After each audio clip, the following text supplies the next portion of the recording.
ሰርጌይ ካራጋኖቭ የፑቲን የቅርብ አማካሪና የሩሲያ የውጭ ፖሊሲ አውጪው ዛሬ ለዓለም የሞት ደወል ደውለዋል።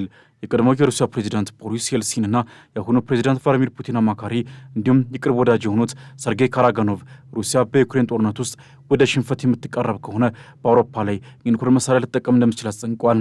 የሩሲያ የውጭ ጉዳይና የመከላከያ ፖሊስ ምክር ቤት ሰብሳቢ የሆኑት ካራጋኖቭ ለታዋቂው ጋዜጠኛ ታከር ካርልሰን በሰጡት ቃለ መጠይቅ የሩሲያ መሸነፍ ሊታሰብ የማይችል ቅዠት ነው ካሉ በኋላ የአውሮፓ መሪዎች እንዲህ አይነቱን ግምት የሚሰጡት በአእምሮ ብስለት እጥረት ምክንያት ነው ብለዋል።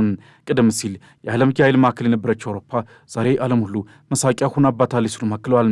ካራጋኖቭ የሩሲያ መንግስት ለአውሮፓ ከመጠን በላይ ታጋሽ ሆኗል ሲሉ ይተቻሉ። ይህንን ጦርነት መደገፋቸውንና የዩክሬን ዜጎችን መገበር ከቀጠሉ በከፍተኛ ሁኔታ እንቀጣቸዋል የሚል ዛቻም ሰንዝረዋል። ይህ የካራጋኖቭ አስተያየት የመጣው ፕሬዚዳንት ዶናልድ ትራምፕ በሰጡት መግለጫ ሩሲያ ለሰላም ስምምነት ዝግጁ ናት፣ ነገር ግን የዩክሬኑ ፕሬዚዳንት ዘለንስኪ ሂደቱን እያዘገዩት ነው ካሉ በኋላ ነው። ትራምፕ ዩክሬን ለስምምነት ዝግጁ አይደለችም ሲሉም ተናግረው ነበር። በሌላ በኩል በአሜሪካና በኔቶ ሀገራት መካከል ያለው ውጥረት እየጨመረ ይገኛል።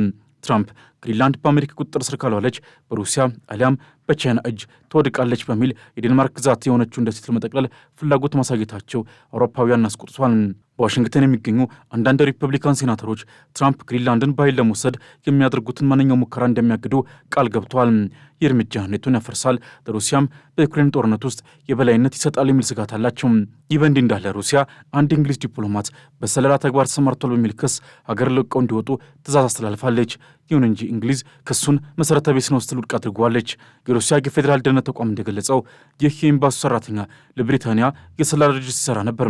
ሆኖም ተቋሙ ለክሱ ያቀረበው ምንም አይነት ተጨባጭ ማስረጃ የለም። የሩሲያ የውጭ ጉዳይ ሚኒስትር ባወጣው መግለጫ ደግሞ የዲፕሎማቱ የእውቅና ፍቃድ መሰረዙና ግለሰቡ በ2 ሳምንታት ውስጥ ሀገሪቱን ለቀው መውጣት እንዳለባቸው አስታውቋል። በሩሲያ የብሪታንያ ጉዳይ አስፈጻሚ የሆኑት ዳናይ ዶላኪያ የማባረር ትዕዛዙን ለመቀበል ሞስኮ ወደሚገኘው የሚኒስቴሩ ዋና መስሪያ ቤት እንዲቀርቡ ተደርጓል። ሚኒስቴሩ በመግለጫው ሞስኮ በሩሲያ ውስጥ በድብቅ የሚንቀሳቀሱ የእንግሊዝ የስለላ መኮንኖችን በፍጹም አትታገስም ብለዋል። አክሉም ለንደን ለዚህ ጉዳይ በምትሰጠው ማንኛውም ምላሽ ላይ ሩሲያን በተመሳሳይ ሁኔታ አጸፋዊ እርምጃ እንደምትወስድ በጽኑ አስጠንቅቋል።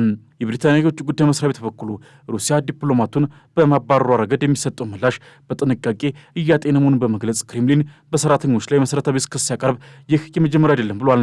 በእንግሊዝ ዲፕሎማቶች ላይ የሚሰነዘረው ጥቃት ለዲፕሎማሲያዊ ስራ አስፈላጊ የሆኑትን መሰረታዊ ሁኔታዎች ያናጋል ሲልም መስሪያ ቤቱ ገልጿል ሲል አሶሼትድ ፕሬስ ዘግቧል። በአውሮፓውያን አቆጣጠር በየካቲት 2022 ክሬምሊን ጦሩን ወደ ዩክሬን ከላከ በኋላ በሩሲያና በኔቶ አጋሮች መካከል ያለ ግንኙነት ከቀዝቃዛው ጦርነት ወዲህ እጅግ ዝቅተኛው ደረጃ ላይ ይገኛል። በዚህ ምክንያት ሀገራቱ በተደጋጋሚ ዲፕሎማቶችን የማባረር እርምጃ ሲያካሂዱ ቆይተዋል። ሞስኮ ከዚህ ቀደምም በአውሮፓውያን አቆጣጠር በመጋቢት 2025 በሞስኮ የሚገኙ የእንግሊዝ ዲፕሎማቶችን ሰላዮች ናቸው በሚል ማባረሯ የሚታወስ ሲሆን ብሪታንያ በወቅቱም ክሱ ሐሰት መሆኑን ገልጻ ነበር። የዓለም ታሪክ መዝገብ ሊዘጋ ጥቂት ገጾች ብቻ ቀርተዋል። የሰው ልጅ ዛሬ የቆመው በሰላም ደጃፍ ሳይሆን መላውን ፕላኔት ወደ አመድነት ሊቀይር በሚችል የኒውክሌር አቶም አፋፍ ላይ ነው። የዲፕሎማሲው መጋረጃ ተቀዷል። ሰላዮች ከመሬት ስር እየታደኑ ነው። ሀያላኑ ደግሞ የዓለምን ካርታ እንደፈለጉ ለመቅደድ ሰይፋቸውን መዘዋል። ትዕይንቱ የሚጀምረው በሞስኮ በረዷማ ጎዳናዎች ላይ ነው። የሩሲያው የፌዴራል ደህንነት ተቋም ኤፍኤስቢ ዛሬ አንድ አሰቃቂ መግለጫ ወጥቷል። በቃን ብሏል። ሩሲያ አንጋፋውን የእንግሊዝ ዲፕሎማት በስለላ ተግባር ተሰማርታል በሚል በአስቸኳይ ሀገር ለቀው እንዲወጡ አዛለች። ይህ ተራ ዲፕሎማቶች መለወጥ አይደለም። ይልቁንም በሩሲያና በምዕራባውያን መካከል ያለ ግንኙነት ወደማይመለስበት የጥላቻ ማጥ ውስጥ መግባቱን የሚያሳይ የታሪክ ምስክር ነው። ለንደን በድንጋጤ ሽባ ሆናለች። ክሱ መሰረተ ቢስ ነው ብላ ብትጮህም የሩሲያ ብረት ለበስ ክንድ ግን የእንግሊዝን የስለላ መረብ ከመሰረቱ ለመንቀል ቆርጦ ተነስቷል። በድብቅ የምትንቀሳቀሱ ሰላዮችን አንታገስም የሚለው የክሬምሊን ማስጠንቀቂያ በቀዝቃዛው ጦርነት ወቅት እንኳን ያልታየ የጥቃት ምልክት ነው። ነገር ግን ትልቁና ልብ ሰቂያው ጦርነት ያለው በሰሜን ዋልታ በረዶ ስር ነው። ግሪንላንድ ያቺ ሰላማዊ ደሴት ዛሬ የዓለም ጦርነት ማዕከል ለመሆን ትቀርባለች። ዶናልድ ትራምፕም በዋይት ሀውስ ምስጢራዊ ክፍሎች ውስጥ ሆነው የዓለምን ካርታ የሚቀይር ትዕዛዝ አስተላልፈዋል። ግሪንላንድ በአሜሪካ እጅ መግባት አለባት። ይህ ትዕዛዝ በመላ አውሮፓ ሰማይ ላይ የሽብር መብረቅ እንዳርፍ አድርጓል። ትራምፕ ዴንማርክ ግሪንላንድን የመጠበቅ አቅም የላትም፣ ካልወሰድናት በሩሲያና በቻይና እጅ ትወድቃለች በማለት አውሮፓውያን ሀገሮቻቸውን አስጠንቅቀዋል። ሩሲያ ይህንን የትራምፕን እቅድ የሽብር ድራማ ስትል ጠርተዋለች። ኔቶ በግሪንላንድ ዙሪያ የሚያናፍሰው የሩሲያና የቻይና ስጋት ሆን ተብሎ የተፈጠረ ተረት ነው ማለት ፑቲን ለዓለም ነግረዋል። ሩሲያ በአርክቲክ ቀጠና ያሏትን በመቶዎች የሚቆጠሩ የጦር ሰፈር እያዘመነች ለትራምፕ የብሬት ጉዞ ተመጣጣኝ ምላሽ ለመስጠት አድብታ እየጠበቀች ነው። ፈረንሳይ፣ ጀርመንና ስዊድን ወታደሮቻቸውን ወደ ግሪንላንድ በመላክ በመላክ አሜሪካን ለመከላከል ቢሞክሩም የሩሲያ ሚሳኤሎች ግን ቀጠናውን ወደ እሳት ባህርነት ለመቀየር ጥቂት ሰከንዶች ብቻ ነው የሚቀሯቸው። አሁን ወደ ዋናውና ደመን ወደሚያቀዘቀዘው ጉዳይ እንምጣ። ሰርጌይ ካራጋኖቭ የፑቲን የቅርብ አማካሪና የሩሲያ የፖሊሲ አውጪ ዛሬ ለዓለም የሞት ደወል ደውሏል። ካራጋኖቭ ለታዋቂው ታከር ካርልሰን በሰጡት ቃለ መጠይቅም ዓለምን በመብረቅ ፍጥነት የሚያናውጠውን ያንን አስፈሪ ዛቻ ተናግሯል። ሩሲያ በዩክሬን ጦርነት ውስጥ ወደ ሽንፈት የምትቃረብ ከሆነ በአውሮፓ ላይ የኒውክሌር መሳሪያ እንጠቀማለን። ይህ ተራ ማስፈራሪያ አይደለም። ይህ የሩሲያ በመጨረሻው ቀይ መስመር ነው። ካራጋኖቭ አውሮፓ ዛሬ የዓለም መሳለቂያ ሆናለች ማለት ለምዕራቢያን መሪዎችን አእምሯቸውን ይሳቱ ሲሉ ዘልፈዋቸዋል። ሩሲያ ለአውሮፓ ብሬት ያላት ትዕግስት ማለቁንና አእምሯቸውን እንዲገዙ በሚል ከተሞቻቸውን ወደ አመድነት ለመቀየር መዘጋጀቷን አስረግጠው ተናግረዋል። ይህ የኒውክሌር ጥራ ዛሬ በመላው ፓሪስ፣ በርሊንና ለንደን ላይ የስጋት ልብስን አጥልቋል። ሰዎች በሰላም እንቅልፍ ላይ ሳሉ የሩሲያ ኦሬሽኒክና ብሬፌትስኒክ ሚሳኤሎች የአውሮፓን ሕልውና ለመቅበር ቃታ ላይ ቆመዋል። በዚህ ሁሉ ትርምስ ውስጥ ዶናልድ ትራምፕ የሰላም ቁማርተኛ ሆኖ ቀርበዋል።